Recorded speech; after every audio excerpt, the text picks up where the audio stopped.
Para penumpang bus Transjakarta ini panik dan langsung berlari menyelamatkan diri saat mengetahui bus yang mereka tumpangi mengeluarkan asap pada bagian mesin.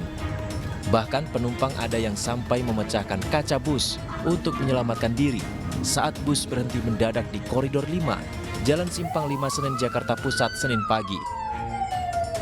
Kejadian bermula saat bus jurusan PGC Juanda melintas dari arah Matraman menuju Ancol.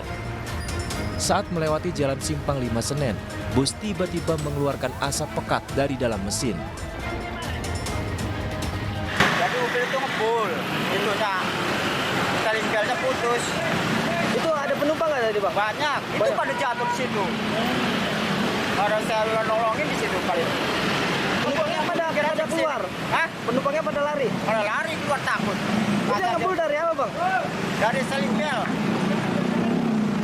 Itu putus atau gimana? Putus di saling belnya. Belum diketahui penyebab bus mengeluarkan asap, sementara para penumpangnya dialihkan ke bus Transjakarta lainnya untuk melanjutkan perjalanan. Dari Jakarta, Rani Sanjaya, iNews melaporkan.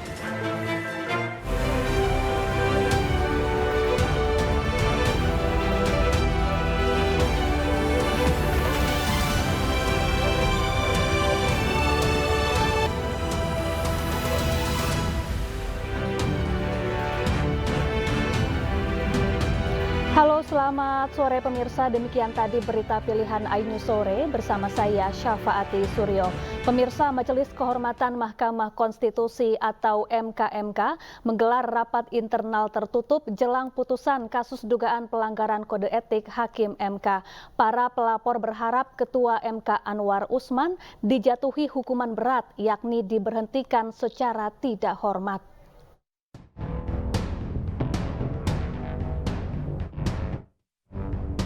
Hari ini Majelis Kehormatan Mahkamah Konstitusi atau MKMK menggelar rapat internal tertutup jelang putusan kasus dugaan pelanggaran kode etik Hakim MK.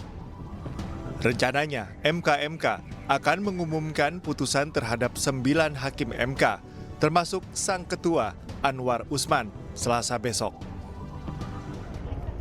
Salah satu pelapor sekaligus pakar hukum tata negara, Bivitri Susanti berharap Anwar Usman dijatuhi hukuman berat, yakni pemberhentian. Bivitri juga menyebut putusan MKMK tak bisa secara otomatis membatalkan putusan MK terkait batas usia Capres-Cawapres. Namun MK bisa memeriksa ulang perkara tersebut untuk memperoleh putusan baru. Kalaupun nanti MKMK memutus bahwa Anwar Usman telah melanggar etik dan karenanya yang terberat, nanti menurut saya ini harusnya yang terberat ya, adalah pemberhentian dengan tidak hormat. Tetap saja MKMK tidak bisa secara langsung bilang misalnya ya putusan 90 itu batal. Nah itu yang tidak bisa karena wilayahnya berbeda. Tapi tapinya ini sih yang penting nih, MKMK bisa bilang bahwa putusan 90 itu karena ada benturan kepentingan dalam proses pembuatannya, maka putusan itu sesungguhnya tidak sah.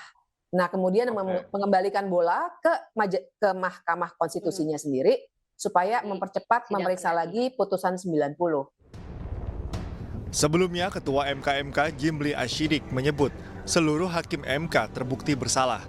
Ada 3 jenis sanksi yang bisa dijatuhkan, yakni berupa teguran, peringatan, atau pemberhentian. Sementara pada pemeriksaan pertama, Paman Gibran Rakabuming Raka ini membantah telah melobi hakim lain untuk mengabulkan permohonan terkait batas usia Capres-Cawapres. Gimana, Pak? Kalau begitu, putusannya seperti itu. Oke.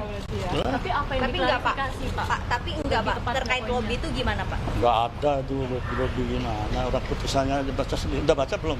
Putusan 9. Ya udah. Oke. Poinnya klarifikasinya apa? Apa? Mundur. Ya mundur dari perkara 90. Yang menentukan jabatan milik Allah, Tuhan yang Maha Kuasa. Ya. Sebelumnya ada 21 laporan pelanggaran kode etik yang diduga dilakukan seluruh Hakim MK. Anwar Usman merupakan hakim yang paling banyak dilaporkan. Para pelapor menuding Anwar terlibat konflik kepentingan saat menangani permohonan batas usia Capres-Cawapres. Palu sang paman itu kemudian mengantarkan keponakannya, Gibran Rakabuming Raka, ke pintu kontestasi Pilpres 2024 sebagai bacawa pres pendamping Prabowo Subianto. Ya, hasil sidang Majelis Kehormatan Mahkamah Konstitusi akan dugaan pelanggaran kode etik mengenai putusan tentang batas usia Capres-Cawapres semakin terang. Pasalnya, Ketua Majelis Kehormatan MK sudah menyampaikan bahwa memang ada masalah dalam putusan tersebut.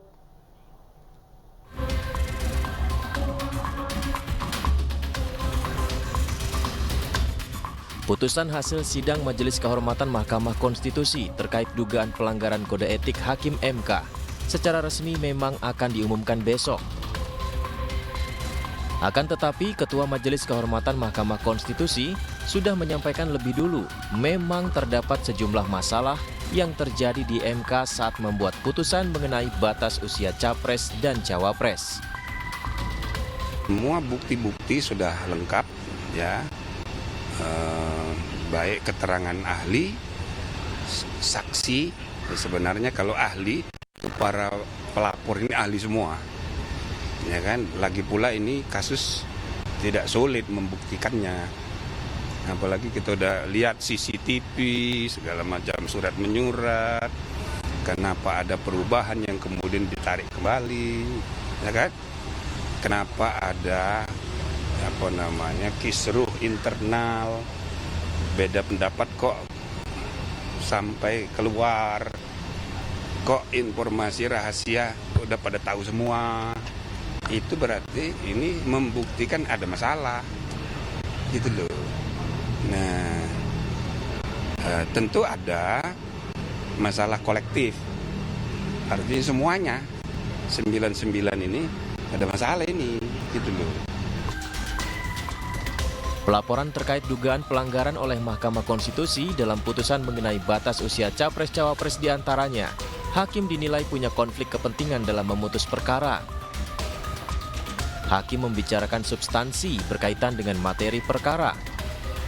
Dissenting opinion atau perbedaan pendapat tidak substantif. Publik terlalu banyak tahu tentang masalah internal MK.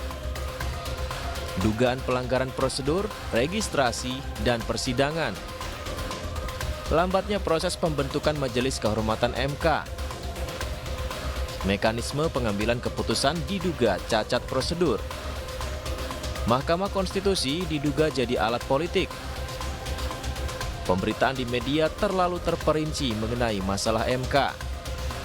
Dugaan hakim berbohong saat pengambilan keputusan dan dugaan pembiaran oleh 8 hakim lainnya saat Anwar Usman mengambil keputusan.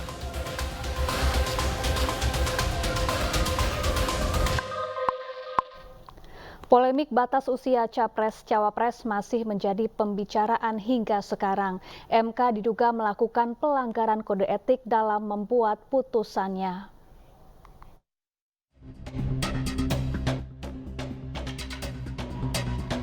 Polemik batas usia Capres-Cawapres ini muncul saat Mahkamah Konstitusi mengabulkan permohonan mahasiswa Universitas Surakarta Almas Saki Biru dalam perkara nomor 90/PUU 21/2023.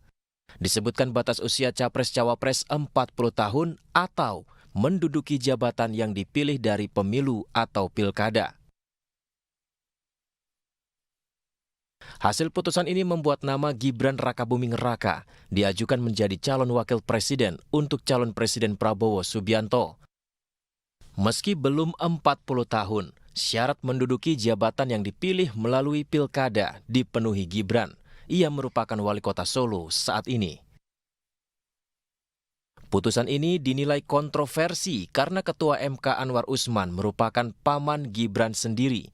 Tak ayal beragam dugaan pun bermunculan. Menariknya, usai sepekan MK menerima laporan dugaan pelanggaran etik oleh Hakim Konstitusi pada Selasa 24 Oktober 2023, MK membentuk sekaligus melantik secara resmi Majelis Kehormatan Mahkamah Konstitusi yang diketuai oleh Jimli Asidik. Baru dilantik, MK langsung mendapat 21 laporan dugaan pelanggaran kode etik Hakim MK. Dan paling banyak dilaporkan adalah Ketua MK Anwar Usman terkait putusan mengenai batas usia capres dan cawapres tersebut.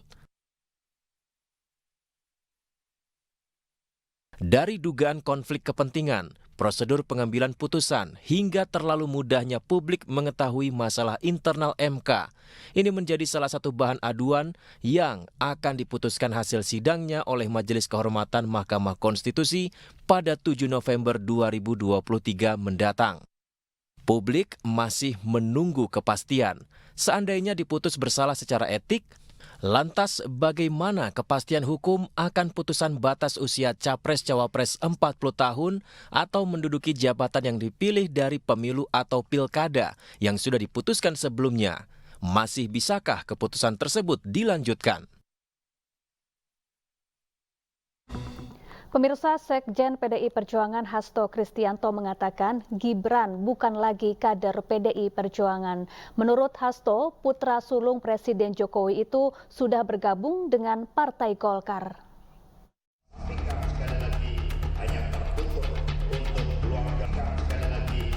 Gibran Rakabuming Raka telah bergabung dengan Partai Golkar.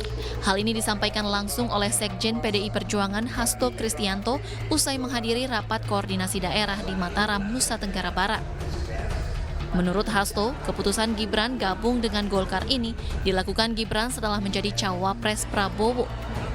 Hasto juga menjelaskan Gibran telah pamit kepada Ketua DPP PDI Perjuangan Puan Maharani.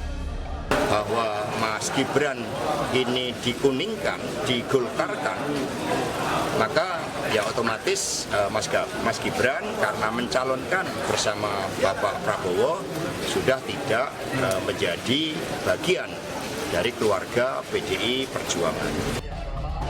Sementara itu, Bacawa Pres Gibran Rakabuming Raka hari ini ke Jakarta untuk melaksanakan beberapa agenda pertemuan. Tim Liputan iNews melaporkan. Pemirsa, kami ajak Anda untuk menyimak keterangan pers Tim Pemenangan Nasional Ganjar Mahfud MD terkait netralitas dalam Pilpres 2024. Kalau ada benturan kepentingan dan ada konflik of interest, tidak ada pilihan lain bagi hakim yang bersangkutan untuk mengundurkan diri dari majelis. Itu satu-satunya pilihan. Ketika dia tetap memaksakan diri untuk ikut dalam majelis itu, putusan itu menjadi cacat. Nah, cacat ini ya, sebetulnya sih bisa disebut bukan semata-mata pelanggaran etika, tapi juga pelanggaran hukum. Nah, undang-undang itu memberikan ya, jalan keluar, yaitu memberhentikan yang bersangkutan antara lain karena melanggar sumpah dan juga melakukan perbuatan tercela. Kalau saudara Jimli Asidiki mengatakan sudah terbukti, saya kira sanksi yang harus dijatuhkan adalah memberhentikan secara tidak hormat Ketua MK Anwar Usman. Ini yang mesti dilakukan. Saya tidak mendahului hakim melalui MK, tapi dalam logika hukum yang saya yakini, sanksi yang terberat bisa dilakukan. Tidak bisa tidak. Ya. Nah, pertanyaannya apakah mungkin, Bang Todo? Ya, apakah mungkin kita tunggu besok? Ya, karena kita bukan anggota dari MK, tapi kita lihat saja besok apa yang akan diputuskan. Karena statement dari Ketua MK itu sudah mengatakan secara to the point, sudah ada pelanggaran etika. Nah, berapa berat pelanggaran etika itu? Apakah sanksinya akan peringatan? Apakah akan peringatan tertulis? Atau pemberhentian tidak dengan hormat? Ya, kita lihat saja, tapi yang saya ingin katakan adalah apa yang dirusak oleh putusan nomor 90 yang konon katanya tidak bisa diubah karena dia mengikat final and binding. Menurut saya ini sudah merusak tatanan kehidupan kita bernegara. Kalau tatanan kehidupan kita bernegara sudah dirusak oleh putusan semacam ini, dan kita membiarkan itu, kita bersikap permisif terhadap itu, ya ini akan menjadi presiden yang sangat buruk, ya. Presiden yang akan bisa diulangi pada kesempatan berikutnya. Nah, saya dalam hati saya sebetulnya melihat banyak sekali, ya, bukan saja soal konflik of interest, tapi kalau melihat pasal 60 Undang-Undang MK, sebetulnya perkara nomor 90 ini tidak layak untuk diterima, karena dia sudah menguji kembali pasal yang sudah diuji sebelumnya. Ini kalau kita melihat pasal 90. Nah, jadi saudara-saudara, kita tunggu saja putusan dari MK besok.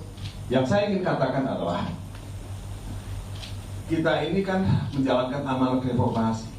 MK ini adalah anak kandung reformasi tahun 1998. Nah, kita kembali setback, ya, ke sebelum tahun 1998. Buat saya, MK sebagai guardian of the constitution, penjaga konstitusi, itu tetap kita butuhkan kalau kita ingin merawat negara hukum, ingin merawat demokrasi, ingin menjamin hak asasi manusia, ya, dan ingin menjamin kesejahteraan, ya, hak-hak dari masyarakat kita secara keseluruhan. Pada bagian mana Bang yang kira-kira paling membuat setback dan paling mengecewakan?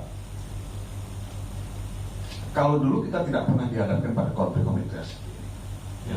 Nah, saya tidak ingin bicara teknis misalnya, soal legal standing misalnya, kita bisa persoalkan karena perkara yang konon nomor 90 ini awalnya katanya tidak ditandatangani dan sudah pernah dicabut juga. Ya.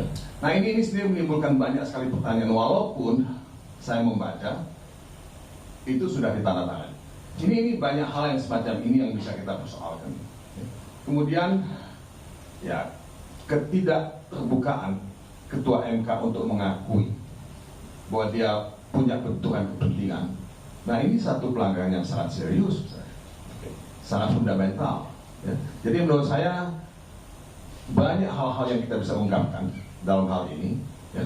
Kemudian soal dia sakit atau tidak sakit, ini juga akan muncul dalam pemberitaan. Kalau dia sakit, tiba-tiba dalam PKS 90 dia tidak sakit. So what's going on? What's wrong? Ya. Nah, ini pertanyaan-pertanyaan yang saya kira kita bisa bahas lebih lanjut. Ya. Nah, saya tahu bahwa ada teman-teman, ya, yang mengajukan uji material untuk putusan nomor 90 ini, yaitu saudara Denny Indrayana dan saudara Zainal Arifin Mohtar. Nah, saya nggak tahu nasibnya seperti apa, tapi ini bukan tanpa presiden, gitu, karena ini sudah pernah dilakukan sebelumnya. Jadi kalau misalnya ingin membatalkan putusan nomor 90, itu bisa berkaca kepada apa yang sudah dilakukan sebelumnya, dan saudara Zainal Arifin Mohtar dan Denny Indrayana, ya kita lihat saja apakah isi uji material yang mereka lakukan itu akan dikabulkan, karena MK itu pada prinsipnya bertindak sebagai negative legislators.